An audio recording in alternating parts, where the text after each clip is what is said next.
Scabies এক ধরনের চর্মরোগ যেটি সাধারণত এক ধরনের ইনফেকশন সার্কোপ্টিস স্ক্যাবিস হোমিনি নামক এক ধরনের পরজীবী দিয়ে হয়ে থাকে।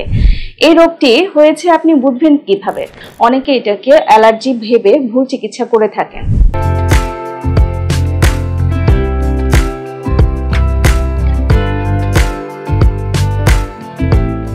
আসসালামু আলাইকুম, আমি ডক্টর শারমিন জাহান। আজ আমি কথা বলবো ত্বকের খুব কমন কিন্তু অবহেলিত একটি চর্মরোগ স্ক্যাবিস নিয়ে।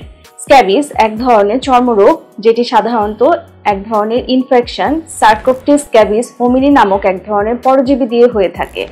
এই রোগটি হয়েছে আপনি বুঝবেন কিভাবে? দেখা যাচ্ছে যে ত্বকে ছোট ছোট লাল ফুসকুড়ি বা অ্যালার্জির মতো দানা, স্পেশালি আঙ্গুলের ভাঁজে, কনুইতে এবং শরীরের ভেতরের দিকের অংশগুলোতে স্ক্যাবিসের লক্ষণগুলি প্রকাশ পায়, যেটি সচরাচর রাতের বেলা খুব বেশি চুলকায়।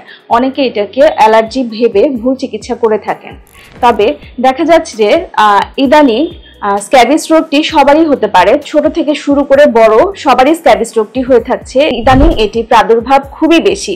স্ক্যাবিস রোগ যদি কারো হয়ে থাকে, কারোর মধ্যে যদি এই লক্ষণটি দেখা যায়, তাহলে লজ্জা না করে অতি দ্রুত আপনার কাছাকাছি যে কোনো চর্মরোগ বিশেষজ্ঞের কাছে থেকে পরামর্শ নিতে পারেন।